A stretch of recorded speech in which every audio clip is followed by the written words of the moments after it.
So, to counter what Francisco just said about putting limits on executive orders, his first point was that presidents have committed reckless actions. And my counter to that is that executive orders are not without their limits.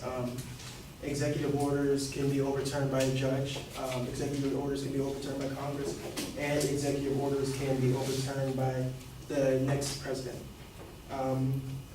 Their second point was that presidents are not limited in the number of executive orders, and I feel like that's not a relevant claim because the number of executive orders doesn't really matter. As he said, Franklin D. Roosevelt enacted over 3,700 executive orders, yet Franklin D. Roosevelt is still regarded as one of the best presidents of all time in the sense of what he's done for this country.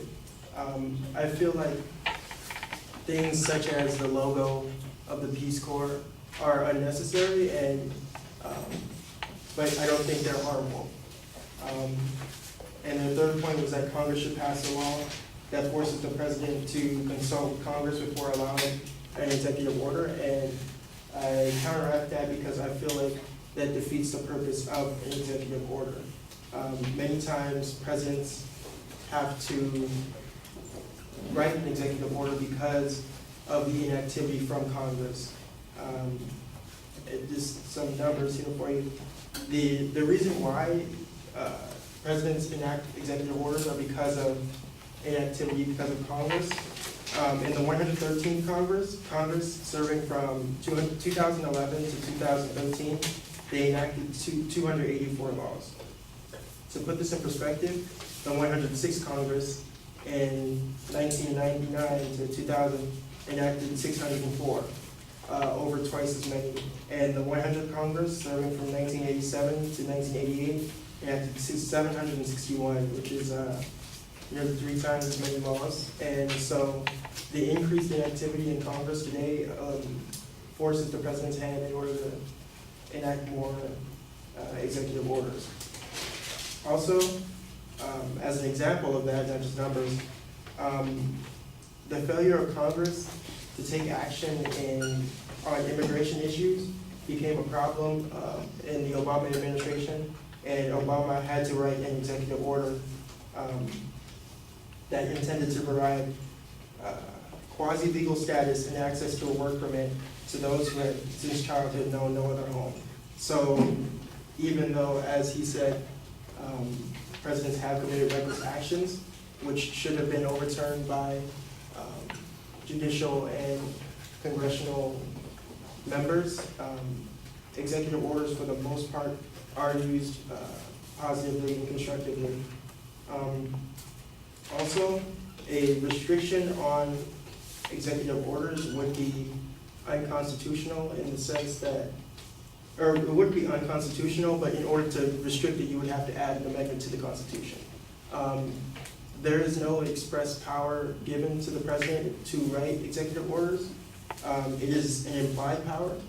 However, in order to restrict that power, you would have to add an amendment to the Constitution, which, in case you didn't know, takes a two-third majority vote for both houses of Congress, or a two-third congressional convention to be called by a congressional convention to be called by 2/3 of state legislatures, which has never happened before. And then that's just a proposed amendment. To ratify, it takes 3/4 ratification from state legislatures. So, and a quotation from the Attorney General of California, Xavier Becerra, says that we've had over 11,000 attempts to amend the Constitution since 1789. 27 amendments have been passed, 10 of them in one shot with the Bill of Rights. Therefore, in order to have their plan go into action, it would be a long shot. As he said, over 11,000 attempts have been made to amend the Constitution, and in order to enact their plan, they would have to amend the Constitution. And also, my final point would be that limiting executive orders wouldn't solve the problem that they're trying to solve, in the sense that he's saying that presidents can be reckless, they're maybe overstepping their boundaries. The only way presidents affect legislation is not through executive orders. Presidents affect legislations through threatening to veto laws. According to the National Archives, the veto power does not give the president the power to amend or alter the content of legislation. The president only has the ability to accept or reject the entire act passed by Congress. The president, however, can influence and shape legislation by threat of a veto. By threatening veto, a president can persuade legislators to alter the content of the bill to be more acceptable to the president. Therefore, even without executive orders, presidents do influence legislation and can ban legislators if need be. Also, as we've seen in recent times, presidents can threaten to pull funding from certain places. For example, when Donald Trump threatened to pull funding from sanctuary cities like LA because they're not complying with the federal government. Thank you.